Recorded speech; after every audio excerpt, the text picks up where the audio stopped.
चलो, welcome students. BPSC made simple में आपका स्वागत है। आज की इस सीरीज में हम सीखेंगे how we can solve the difficult problems of reasoning in a fraction of second. हम जो भी इसके मुश्किल प्रश्न होंगे उनको बहुत ही कम समय में और एक्यूरेटली सॉल्व करने की ट्रिक सीखेंगे। ये जो कोर्स है ये आपको किसी भी पब्लिक सर्विस कमीशन के एग्जामिनेशन में हेल्प करेगा, चाहे वो सेंटर का हो या फिर किसी भी प्रदेश का हो। आपको सारे के सारे क्वेश्चंस को, हम डिफ़िकल्ट क्वेश्चन को आसान तरीके से सॉल्व करने के तरीके बताएंगे। चलिए आगे शुरू करते हैं। आज की सीरीज़ में जो क्वेश्चंस हैं उनमें सबसे पहला क्वेश्चन है, हमें दिया हुआ है given that log of 2 is equal to 0.3013, then find log of 5। देखिए, अगर हमें इस क्वेश्चन को सॉल्व करना है तो मैं आपको बता देता हूँ इसका तरीका क्या है। देखिए, log ऑफ, अगर हम बात करते हैं log ऑफ 2, इसका मतलब है बेस कितना है 10। जिस क्लियर है? ओके। क्या हम इसको लिख सकते हैं log of 10 to the base 10 is always equal to 1? लिखा जा सकता है, हाँ जी। अब प्रॉपर्टी हमने क्या पढ़ी है? प्रॉपर्टी हमने ये पढ़ी है कि आप इसको 2 × 5 लिख सकते हैं, दैट इज इक्वल टू 1, है ना। तो फिर आप इसको ये भी लिख सकते हैं।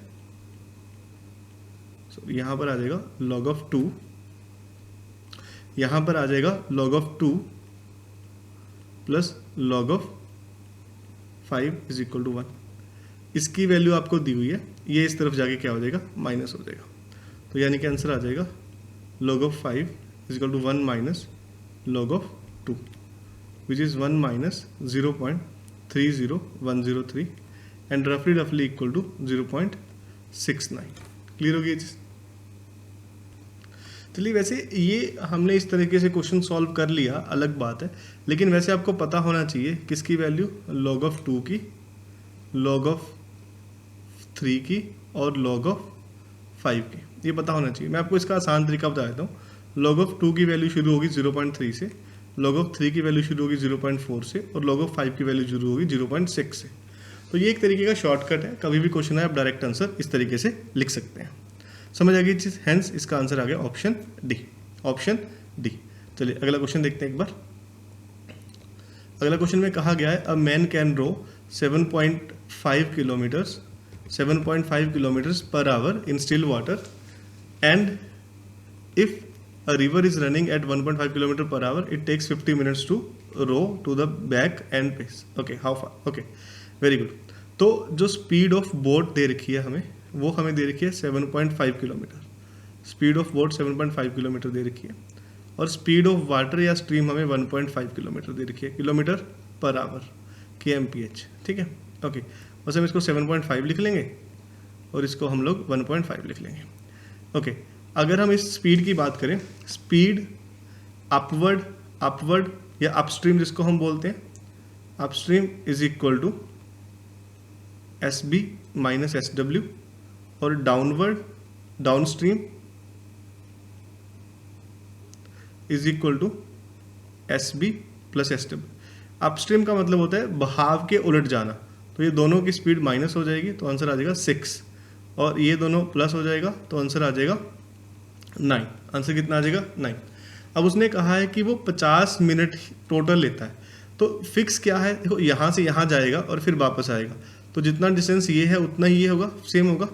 तो हमने कहा डी डिस्टेंस उसने कवर किया 6 की स्पीड से प्लस डी डिस्टेंस उसने कवर किया 9 की स्पीड से, इज इक्वल टू लिए 50 मिनट्स या फिर 50/60 आवर्स।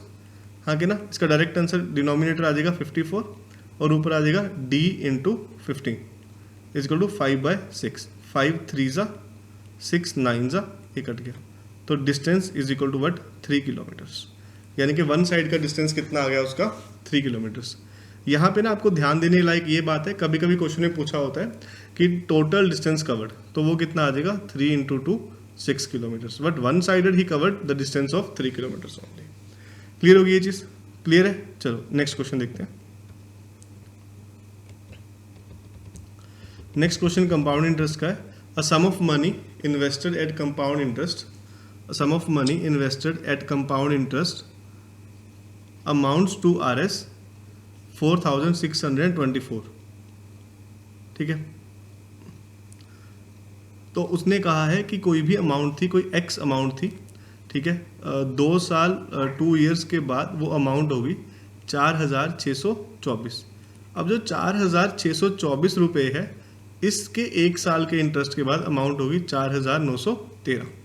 अब हमें ये बताना है कि मनी क्या थी, सम अमाउंट क्या थी जिस अमाउंट के ऊपर वो सारी कैलकुलेशन कर रहा है। ठीक है, तो आप समझिए कि 1 साल में 4624 पर 3913 रुपये बन गए, तो कितना उसको इंटरेस्ट मिला? उसको इंटरेस्ट मिला 289 रुपीज़। भाई ये कैलकुलेशन में थोड़ा सा आपको क्विक होना पड़ेगा। तो interest is equal to 289 rupees. अगर हम रेट ऑफ इंटरेस्ट की बात करेंगे, ROI रेट ऑफ इंटरेस्ट, वो कितना होगा? 289 डिवाइड बाय 4624 गुना 100। तो यहाँ से कट कर आके आंसर आ जाएगा, ये कट जाएगा, तो आंसर आ जाएगा रफली 25 डिवाइड बाय 4, यानी कि 6:1/4%। ओके, अब हमसे पूछा गया है इनिशियल अमाउंट कितनी है। यहाँ पर एक चीज़ और समझने वाली बात यह है बेटा, अगर मान लो मैंने कहा कि किसी चीज़ पर 25% इंटरेस्ट लग रहा है, ठीक है, तो वो चीज़ 1/4 बढ़ रही है, यानी कि 1 + 1/4, यानी कि वो चीज़ 5/4 हो जाएगी। उसी तरीके से अगर हम इस बात को देखें कि उसमें जो रेट ऑफ इंटरेस्ट है 25/4% है, 25/4% है। ये चीज़ क्लियर होगी? तो जब पहली साल लगेगा तो वो कितना होगा? तो वो इसको लिखेंगे 25/400, ठीक है, तो ये आ जाएगा 1/16। तो मतलब 1/16 बढ़ रही है, तो इसका मतलब 1 + 1/16, यानी कि हर बार वो 17/16 हो जाएगी। ओके, तो इनिशियल जो अमाउंट थी वो x थी, गुना 17/16 गुना 17/16, 2 बार लगाया क्योंकि 2 साल का लगा हुआ है, इक्वल टू 4624। ये चीज़ क्लियर होगी?